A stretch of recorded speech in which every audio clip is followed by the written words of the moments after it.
Boom. We are back at it again, folks. We are the Wrasslin for Life Network, the channel that covers more wrestling than anybody and everybody. And so we figured we'd even give you a little bit more content and everything. So we're going to be here covering the XFL. We're already covering anything and everything when it comes to wrestling, so might as well throw in some wrestling-related football as well. So, folks, let everybody know that whether they're paying attention to the league or whether they're, just curious because they remember it from Vince announcing it and everything like that, this is the place to be for your weekly up-to-date XFL coverage. So like The Rock said at the beginning of every game, let's ball out.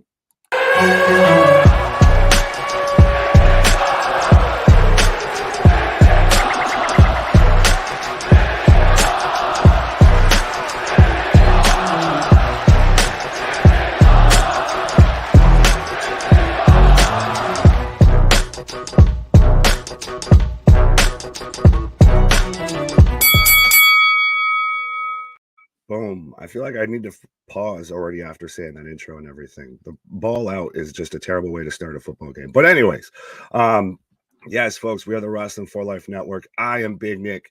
Going to be taking you through week to week everything that's going on in the XFL.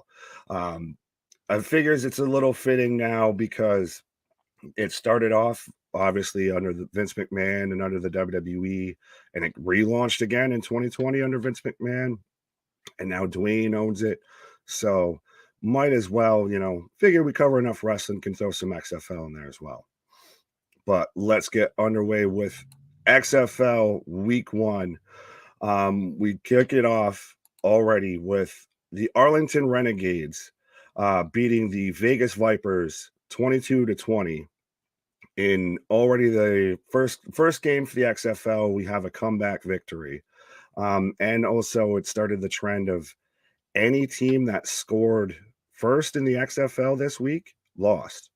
So back and forth game, going to be interesting to see how both teams fare next week. And then we had the Houston Roughnecks laying a whooping on the Orlando Guardians 33-12. And this is where Paxton Lynch makes history, as he's the first quarterback ever to be benched in the NFL, the CFL, the USFL, and now even the XFL. So with the Guardians, nowhere to go but up, I guess. And then we have the St. Louis Battlehawks they're the cardiac kids now, it seems, of the XFL. But they come back and beat the San Antonio Brahmas, who I thought would have been the figurehead front runners, the New England Patriots of the league and everything, seeing how they're named after kind of the owner a little bit. But the St. Louis Battlehawks pick up the win. And then we have the DC Defenders 22 to the Seattle Dragons 18. And this is where I became a DC Defenders fan, because this was so far the best moment that I've seen in the XFL. I know it's already interesting with some new rule changes and all of that, but you had the DC Defender fans throwing lemons onto the field because their beer snake had been taken away by security. And I guess as a Buffalo Bills fan, I fully condone that type of behavior. And I think CJ in our group chat asked the best question: where do they get full lemons from? How do they have full lemons just on the ready? But absolutely, that made me instantly a fan of the DC Defenders. If the fans are that into it and that passionate. But also in our weekly recap, I'm going to be giving you an offensive and a defensive player of the week. Just kind of my pick for who I thought was the top performer on both sides of the ball. So for the offensive player of the week, I have AJ McCarron, the former Alabama Bengals quarterback, was the only quarterback in the XFL to throw more than two. Granted, there was two quarterbacks that threw 2 pass attempts, but every other quarterback except for him threw an interception. So I guess you're the best of the worst. I kid, but yeah, it's going to be, and he led the Battlehawks on their comeback, and maybe even another of, I know this is coming out after week 2, so I know anybody that's watched this, oh, you already missed one game. We get it. But he's my offensive player of the week. And now my defensive player of the week is Trent Harris, linebacker of the Houston Roughnecks. This man, the Houston Roughnecks defense was far and away the best defense so far in the XFL. I know it's only been one game, but they had 7 total sacks and 3 interceptions. And this man alone had only 4 tackles, but they were all 4 sacks. So he 100% so far is my defensive player of the week. And I think the Houston Roughnecks defense is probably going to be the best going forward. But now let's take a look at the standings of the league, because we do have 2 divisions. We have the North Division, which is the St. Louis Battlehawks, the DC Defenders, the Vegas Vipers, and the Seattle Sea Dragons. And in that exact order, because we have the Battlehawks at 2-0, DC Defenders 1-0, Vegas Vipers 0-1, and of course, if you're obviously this is going up on Saturday, after Thursday, to where the Vegas Vipers lost to the Battlehawks again. Well, I shouldn't say again, but they've got their second loss on the year.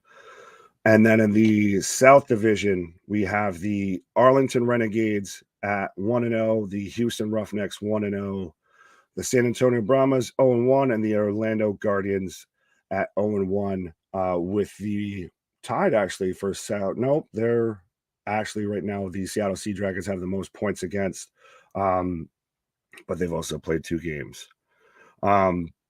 But now that we've gone through their standings, I'm going to give you kind of my power rankings of how I feel overall, who stands where throughout the division or throughout the league.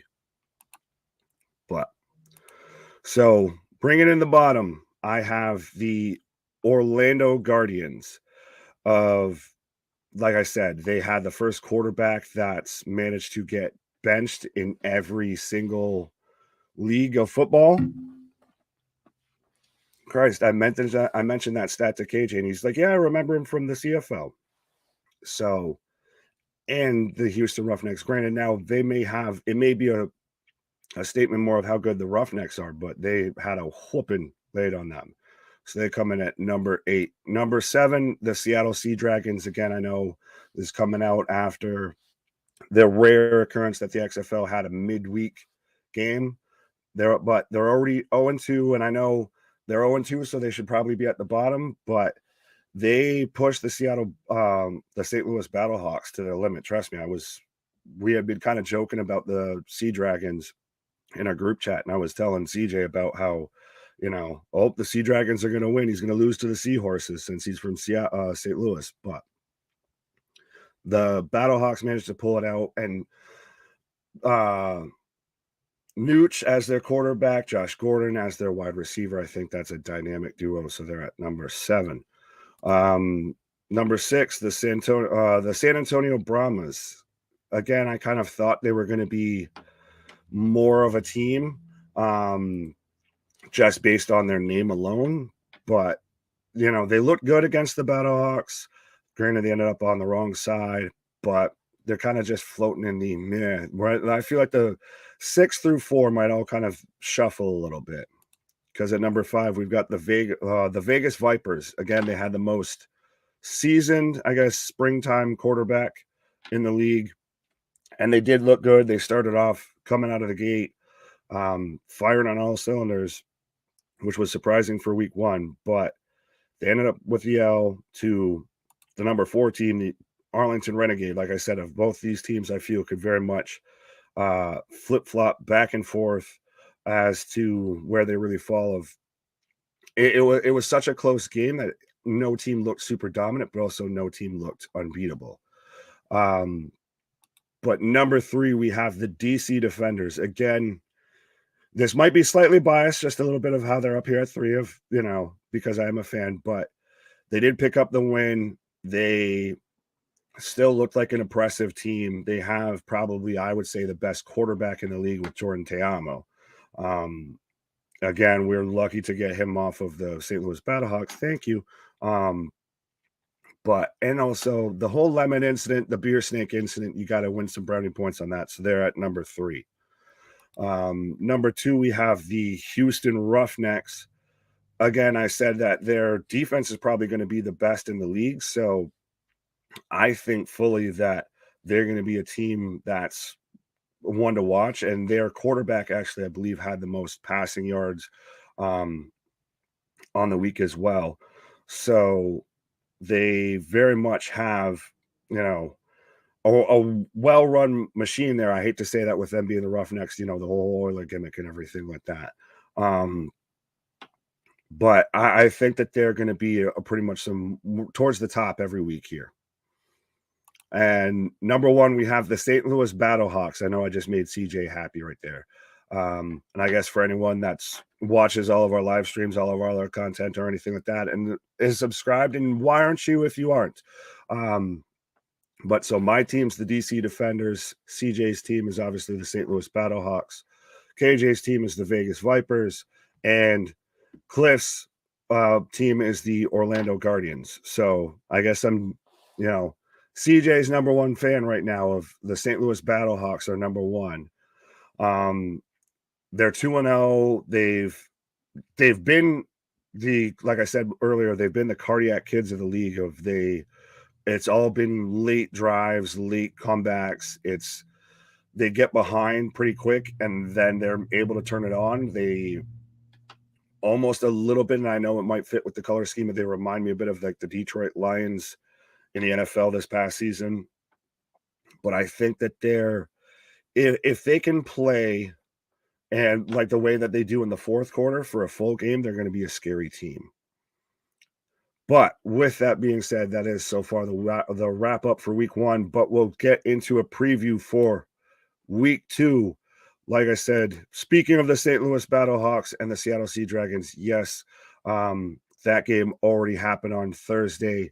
St. Louis, like I said, with the late comeback victory over the Seattle Sea Dragons, 20-18. But we do also have the DC Defenders versus the Vegas Vipers. So I guess my team versus KJ's team coming up on Saturday. And that kicks off at 7 p.m. And at least as far as I know, if you're watching in the States, you can watch that on FX or if you have ESPN Plus. And then we have the San Antonio Brahmas versus the Orlando Guardian. That's on Sunday. That's the early game on Sunday. Well, I say early, first game on Sunday. That's going to kick off at 4 p.m.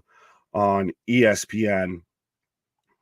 And then we also, the final game of week two, we have the Arlington Renegades versus the Houston Roughnecks. We have a shootout deep in the heart of Texas. We're going to see, like I said, of two teams that are in my top end on my power rankings. That is Houston, all it's really cracked up to be. Was it just the Guardians are that bad or are they that good? And again, Arlington coming off of a win, first game of the inaugural season.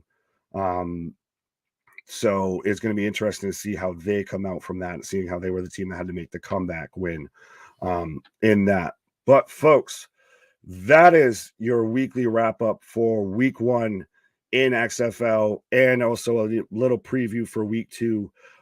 So absolutely leave me a comment below. Let me know who your favorite XFL team is, what if you disagree with my power rankings, if there's some stat that you wish I should have brought up or anything like that.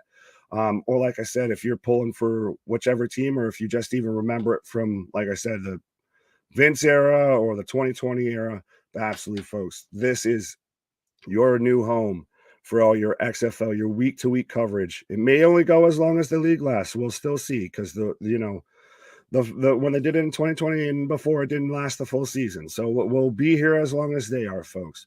But absolutely, thank you so much for being here. It's all love. It's all love, peace, and chicken grease. Absolutely, folks. I will catch you on the flip side. Later. Yeah.